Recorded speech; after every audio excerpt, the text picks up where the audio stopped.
This is Dr. Howard Strassler speaking to you about Initial Procedures Operative Treatment, Module B, Control of the Operative Field. The readings are Fundamentals of Operative Dentistry, Chapter 7. And this lecture, this e-lecture basically is presenting to you a review of what you already know in terms of placement of the dental dam, but also some other ideas of ways to control the field that you'll be faced with in practice. And I'm going to present this material in a more clinically relevant way to give you an idea that there will be times that it will be difficult to use the dam, and what some of the alternatives are. First, when we consider using the dental dam and we look at this dental dam placement, that I'd like you to notice the frame orientation, the fact that a stamp was used so that it was easy to punch the holes. There is dental floss on the clamp. And when we isolate, our main purpose is to control moisture, retract gingival tissue, retract the cheeks, the lips, to give us access, and also to prevent harm. And keep in mind, isolation is also protecting us from blood products getting on us when we create aerosols with our handpiece, our high-speed handpiece with air-water spray. So through moisture control, we're excluding sulcular fluid, saliva, most importantly blood products from the field that we're operating in, as well as we're preventing the patient from swallowing or aspirating sprays, debris that we create during the restorative procedure. In endodontics, using the dam is to keep patients from swallowing different reagents that are used to clean the canal, one of them being sodium hypochlorite bleach, which has an awful taste. So, when we look at retraction and access, we're visualizing the field. Soft tissues moving out of the way, we have better access with illumination and visualization, and also we're really getting the best out of our restorative materials. There will be times when we're doing aesthetic bonding, placing porcelain veneers, that it's going to be near impossible to place a dam, and we may use a split dam, and you'll learn more about that in the third year. Also, do no harm. You don't want to harm the patient during the procedure. Here we're looking at a radiograph of a crown in the patient's intestine. Now, certainly not placing a dam when trying in a crown wouldn't have stopped this, but certainly using gauze as a barrier would have helped. So we're controlling saliva, we're controlling moisture, bleeding. We can control saliva with drugs using atropine. We can control saliva in the field using absorbents, cotton rolls, and dry angles. We can also use high-speed suction, saliva ejectors, using the dental dam, of course, and retraction cord. And you may hear people referring to the use of an isolite, which is a tongue shield, high-speed evacuator, and light with a mouth prop, also a good device. And so, what's the purpose of the dam? We're defining our field of treatment, and in preclinical, we did have you expose lots of teeth. In fact, if I'm doing an occlusal on a first molar, I may just place 2 teeth, the second and first molar, that's it. Or I may prepare the tooth without the dam on and then put a dam on to restore. I can eliminate contaminants that occur during preparation and restoration, improve my access, give me tissue retraction. In fact, if we think of the dental field, if we're working on a patient and there are blood products, it's going to splatter everywhere, for sure. In fact, the advantages of the dental dam, and this is things you already know: clean, dry operating field, access, visibility, the ability to illuminate the field better. The dental materials will work better. There are no material sheets and instructions that say, with this material mixed with saliva, mixed with blood. Protects the patient. It protects you and your staff. And you get a better operating efficiency. In fact, I'm placing the dam during those 4 to 5 minutes that the patient's getting numb. And for many patients, it's a perception of better service, although I will tell you that patients will say they don't like it. Well, patients don't like the needle either for anesthesia, but they put up with it, and you'll make judgments as to when you'll use it and not use it. In fact, you'll be better with the dam, with placement technique, as your attitude improves. That this is going to make for a better procedure. This is going to make my life easier. In fact, in the clinic, as a dental student, placing the dam works to your advantage because, let's face it, you don't have an assistant there. The patient's going to want to close. It controls your procedure. In practice, you'll have an assistant helping you. In fact, whenever possible, try to get a classmate to help you in clinic. Disadvantage takes too much time. It's not true. If you learn the techniques, I can place a dam in under a minute easily. Patient doesn't like it, stop using anesthetic. Who wants an injection? There are conditions that don't allow you to use the dam. Partially erupted teeth, it's difficult. Unable to get a retainer on the tooth, many class 5s fit this category. You'll be placing gingival retraction core. Teeth that are out of position or anatomic considerations that the coronoid process is in the way. And in fact, if the patient has a latex allergy, some of the non-latex dental dams are actually easier to use than latex-containing ones. And in the clinic, we do have latex-free dental dams. And don't forget to protect yourself when you're placing the clamp. When you're placing the retainer, make sure there's floss on it. Make sure you're wearing glasses. Make sure your staff's wearing glasses. It can go flying off the tooth, flying in lots of different directions. So let's look at the basics. You've got the dental dam. You've got dental dam frames. You've got retainers of lots of different types, and you don't need all these different types. You just need some basics that'll help you get the task done. I'll be sending you a program when you get into the clinic to let you focus in on clamps that you can choose and which teeth they fit to best. You already know some of the dental clamps. Certainly the clamp needs to have 4-point contact on the tooth. In this upper one, you're impinging upon the gingiva. Here we're using a smaller retainer, and we have 4-point contact with the jaws of the clamp. Winged clamp versus wingless. I prefer wingless because it's easier to place. People have their favorites for technique. Think to the techniques you used in preclinical laboratory and operative. Okay, so 4-point contact on the tooth, not the gingiva.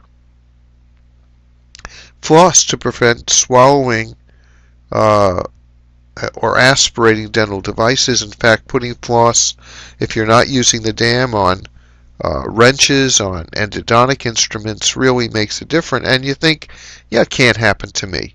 Well, maybe it can. In fact, for this patient, there's a pin wrench in the patient's colon. This can become a life-threatening medical emergency. Throw out defective clamps before something bad happens. You don't want them to break. If they're overstretched, just toss them out. $3.50 a clamp. You'll be using them 10, 15 times, and then they'll just wear out. Dental dam clamp forceps. Making sure the dental dam forceps allow you to place the dam and to move it over the tooth. In fact, you might want to check the retainer on the cast, the study cast, before you get to the mouth. Also, different dental dam punches that we have. For gingival retraction clamps, that the lesion's subgingival, we can use gingival retraction clamps like the 212 clamp and the Ivory 9. For this patient, we were actually reflected a gingival flap and then placed the dam to get isolation. So we've flapped the tooth, we've placed the 212 clamp, stabilizing it with dental compound. We've prepared the tooth, placed our amalgam restoration. We've now removed the 212 clamp, and then we suture the gingiva back into place. The flap is sutured, and we've placed it in an isolated way. For this patient, it would have been very difficult to to prepare the tooth without getting gingival hemorrhage. And for some class 5s, it's not practical to use the dam. In fact, many times with the limited range of gingival retraction clamps we have available, it's impossible. And so in clinic, I won't even have you try if I see that it's going to be difficult, because if you start to place a gingival retraction clamp and it doesn't work, you're going to cause gingival bleeding that now impinges upon you being able to place restoration that day, and so we can use gingival retraction cord. Do you remember when we told you the rules for the holes of the clamp? Well, several things. When you look at rubber dam punch, dental dam punch, well, several different things when you look at the punch. Make sure that someone didn't leave dental dam inside the punch hole. Poke it out with an explorer. Many times they get autoclaved with the punch holes in, and keep in mind you're punching a clean dam with a clean punch. In fact, it's okay to use the middle-sized hole for everything. The key is that you isolate the teeth. Find what works for you. Use the dental dam for high-quality dentistry. Simplify using the dam. One hole can punch all if you're using one of the medium sizes. If the dental punch table doesn't turn it in and get one that works.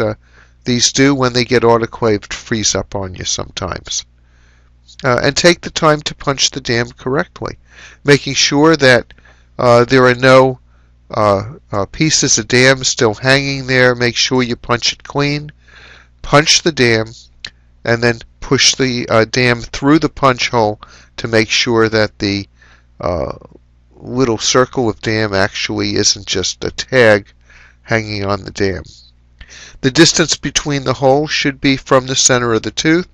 Using the rubber dam stamp makes a big difference, and they're available in the clinic. And so using the dental stamp, makes a huge difference. And in fact, in my practice, when a new box of dam was opened up, my assistant would stamp every dam in the box so it was already done. Placing the dental dam. Make sure the retainer fits the tooth. Make sure the retainer has floss on it. Make sure the dam is punched with holes with no tears. And what I usually do is place the dam on the frame first, so I'm getting all four corners out of the way. Make sure you punch enough teeth, but certainly you don't need to punch 8 teeth for most restorations. One tooth mesial, at least one tooth distal makes a big difference.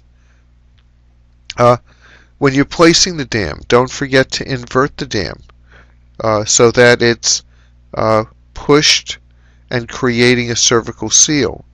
If the dam is sitting up against the tooth, as we see on the lower left-hand side, we're going to get leakage in that area, and it's easy to tuck it under. In fact, most of the time you can tuck it under when you floss the dam through the dental interproximal contact. And then evaluate your dam under a minute. Treatment will be easier with a well-placed dental dam. In fact, for some patients, using a mouth prop improves their comfort in staying open. Patients fall asleep during the procedure and they start to close. The dental dam gives you better control over the field. And when you have the dam in place, lower left-hand side, look at the wedges. The wedges will move the dam out of the way so you won't tear it when you're doing a Class 2 preparation, when you're removing a defective restoration. And when I'm removing the dam, I'm going to cut the interproximals with a scissor, but I'm leaving the dam on the frame when I'm doing that. I'm leaving the retainer on. I'm not pulling it off in one piece. In fact, inspect the dam once it's been removed to make sure no dam has been left around the tooth. And do no harm. And for this patient, you can see that there's a Class 2 carious lesion on the number 20. And here's our pre-op bite wing. Look at the bone level. The bone level is normal for this tooth. The dam is placed. Restoration's done. 3 weeks later, the patient comes in for an emergency visit. They've got swelling in the area of 20, 21. In fact, when we make a radiograph, look what we have. Look at the bone loss. Compare it to the initial x-ray where there's no bone loss at all. It's not present in the pre-op bite wing. So what exactly happened? Well, the tooth was extracted. It was deemed hopeless. And look what came out with the tooth. There was a piece of rubber dam left around that tooth. And it probably looked like it did in this lower right-hand side. It was left around the tooth, and look, within 3 weeks, the amount of bone loss as a foreign body reaction. Okay, let's be good at how we're placing the dam.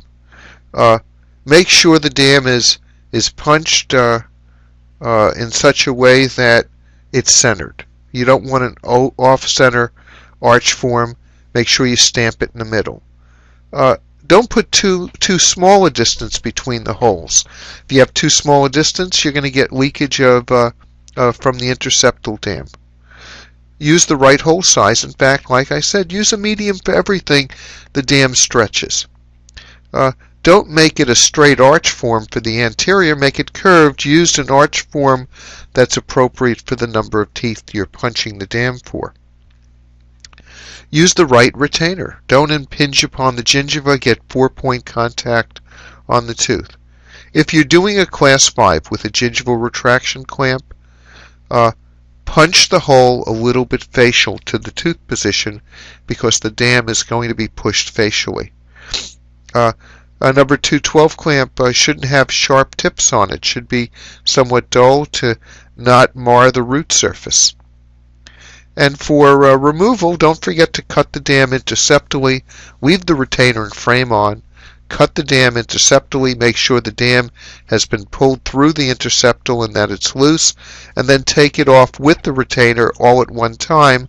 I typically put gauze over the area so I don't get everything flying up into the air.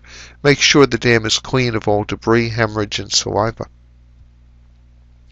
And don't forget the essentials. You're going to use saliva ejectors underneath the dam to suck up the saliva using a high-speed evacuator. And in the middle you see this little curlicue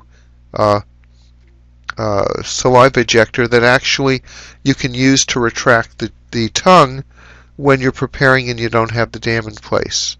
Use triangles. And these triangles on the upper right-hand side are blotter paper that you can use to block the parotid duct that you can place on the lingual where the tongue is in place. Use cotton rolls. And remember, cotton rolls only can pick up a limited amount of moisture. Now, I mean, it would be ideal if they could use the same technology for cotton rolls that they use for disposable diapers. I mean, those absorb quite a bit. Remember, a cotton roll needs replacement. And when placing cotton rolls for the anterior, make sure you place them not in the center of two centrals, but on each side of the central frenum, the frenum that's incisal between the two central incisors. You've just viewed and listened to an e-lecture on initial procedures and operative treatment, Module B, Control the Operative Field. You'll be getting hints from Howard to really show you some of the things that I've talked about, showing you how to bend the saliva ejector, how to use it, how to place it, how to use cotton rolls, how to use triangles with videos.